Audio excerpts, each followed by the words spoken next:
Are you ready for the video? Yeah. Let's do it. We are talking about climate change, carbon emissions, and global warming and various other aspects. But we are not addressing the consequences of that is unimaginable. Civil wars will unfold across the world. I really hope that he is really successful in his campaign that he's doing. I think he's doing a really great thing for the world. First take, it was definitely super inspiring. Like I definitely agree with everything that he said.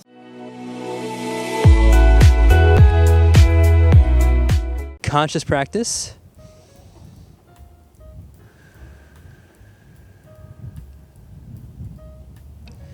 What's conscious? This is Vish and Ivana, today we'll be responding to Sadhguru's video on what is the greatest threat to our lives? My name is Vish. I'm an aspiring yogi, love all things meditation, wisdom, and yoga based.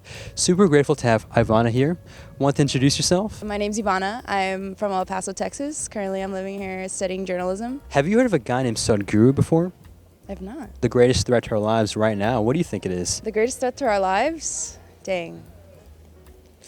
Lies.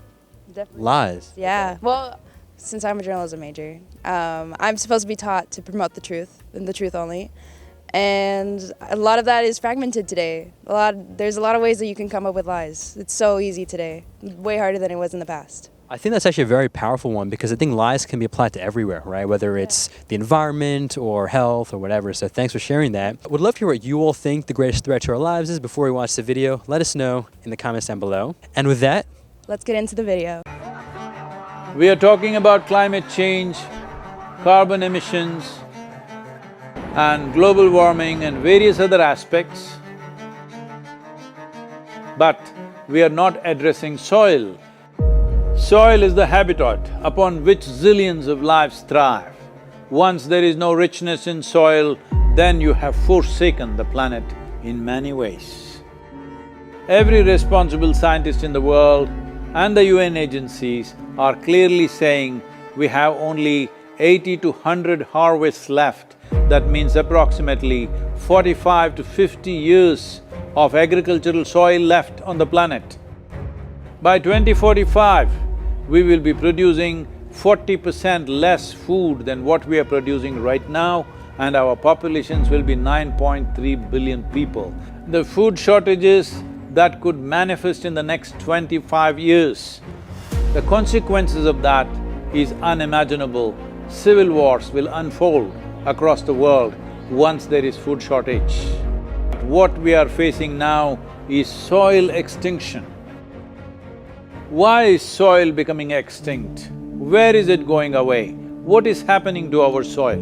We must understand, if you add organic content to sand, sand will turn into soil. If you remove all organic content from the soil, soil will become sand. In normal agricultural soil, the minimum organic content should be between 3 to 6%. The most minimum is 3%. At least this minimum to keep the soil alive, to keep the soil as living soil is a must. Agricultural soils across the world, the depletion is so heavy. In most countries, more than 50% of the topsoil is already gone in the last 100 years. The nutrient levels have dropped significantly. The level of micronutrients you would get from your food in early 20th century to what you are getting from the same food now has dropped 90%. If you ate one orange in 1920s, what you got from it, now in 2020, if you have to get the same, you will have to eat 8 oranges. This is what we have done to our food. Soil is the biggest ecosystem on the planet, and so few people know anything about it. 1 teaspoon of healthy soil probably contains more microbes than there are people on Earth. The microbial life in the first 12 to 15 inches of topsoil is the basis of our existence. It is this magic beneath our feet which has produced the life that we are. This first 12 to 15 inches of soil is the basis of life for 87% of life on this planet, including you and me. We have to begin to recognize that what we call our soil, Mother Earth, is a living organism. Open soils, ripped open by ploughing, open to sunlight, is the basis of destruction of microbial life. So the focus should be on agriculture, the focus should be on seeing that land is under shade as much as possible, some kind of shade, grasses, herbs, bushes, trees. Conscious Planet is launching Save Soil movement to bring about a policy change to regenerate soil. As a part of this, I'm 65 and I'm riding 30,000 kilometers, a lone motorcycle journey, 30,000 kilometers across 24 nations to activate support from the citizenry to assure the governments long-term investments will be appreciated. So it's extremely important that soil regeneration is enshrined in the policy of every government on the planet. We must change the narrative on the planet that soil is a wealth, a legacy we have received from previous generations, and we have to pass it on as living soil for future generations. We are in a cusp of time. If you do the right things now, in the next 15 to 25 years, we can significantly turn this situation around and regenerate the soil.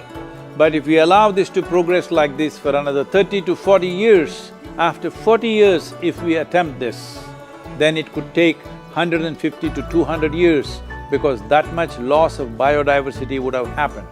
From 21st of March for 100 days, the whole world, every human being on the planet should talk soil. So we must hear the word soil, save soil everywhere to see that the narrative on the planet changes towards the most vital aspect of our life, the soil. Each one of you should reach as many people as you can to make this happen. Many global leaders and influencers are already participating in the movement. Be a part of this and let us make it happen. From my part, as much as I can contribute. We're going to save the soil. Do your part. And saving the soils. Our future, our children's future, and our planet's future depend on it. Save the soil. We know what we must do, so let's make it happen. Let's make it happen. Let's make it happen. Let's make it happen. Let's make it happen. Let's make it happen. Let's make it happen. So Ivana, what's your first take after watching this video?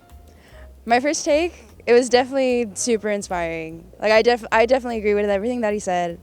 And like I said, like going back to like media, I feel like media portrays that like, oh, like climate change isn't a thing and like, you know, we're doing fine or whatever. But when I heard that information where the one with the oranges and like, you know. Like 8 is equal to 1. Yeah, that's that crazy? insane. I didn't know that. So I was completely surprised by that. So yeah, it just ties back into the thing about how like the media lies and how they try to like mask that everything's fine and like, you know, it just doesn't leave people to prompt to do like good things like that, or to be aware of things like that.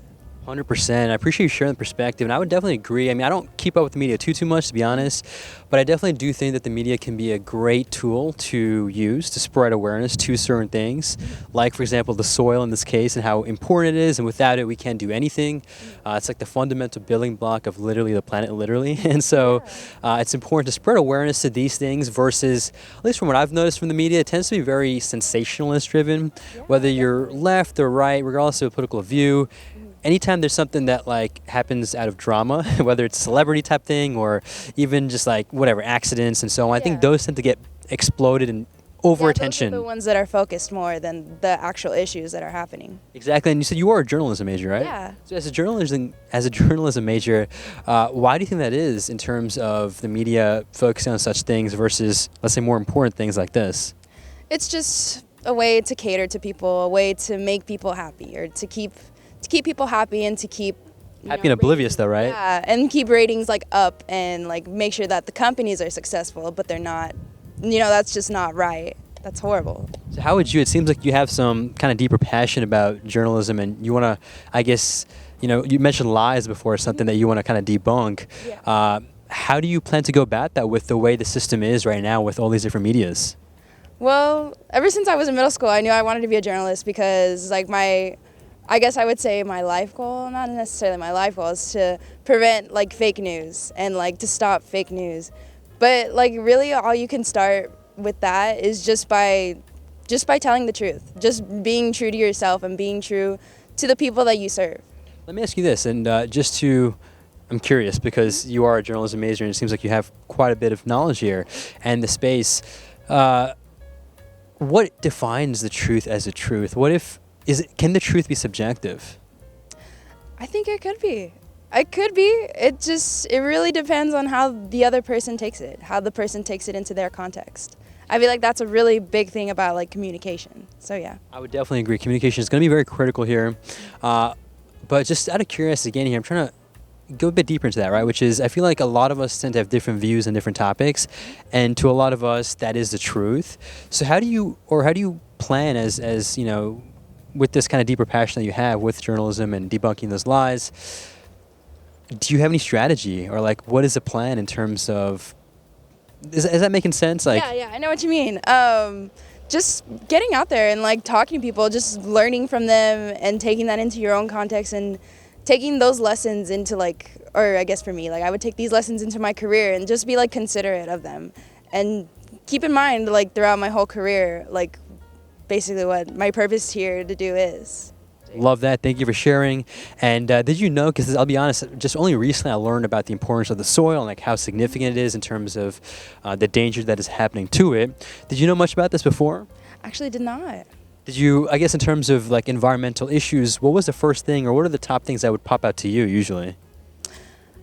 Environmental issues, I definitely think about, like, the biggest thing that I think about is the Arctic and how it's melting. Like water? Yeah, definitely that. Global warming. That's the first thing that comes to my mind, yeah. Okay, global warming. I would definitely say, yeah, global warming, recycling are, like, the biggest topics. Yeah. But I love how he was able to bring attention and light into this other topic, which it almost to me seems like even more significant. Not to say that the other issues are not important, but this is, like, literally, as we talked about, a fundamental building block. So yeah, super grateful for this message. And what are your quick thoughts and takes on the guru himself? Any, you know, the way he talked, the way he presented this? Yeah, I really hope that he is really successful in his campaign that he's doing. I think he's doing a really great thing for the world. Thank you so much for sharing that. Would love to hear what you all think about the greatest threat. Do you think soil is actually in danger or not? Any honest takes on what I've shared, what Ivan has shared, or what Sadhguru has shared? Open platform for discussion, so let us know in the comments down below. And with that, make a great day, take this joyfully, and stay conscious.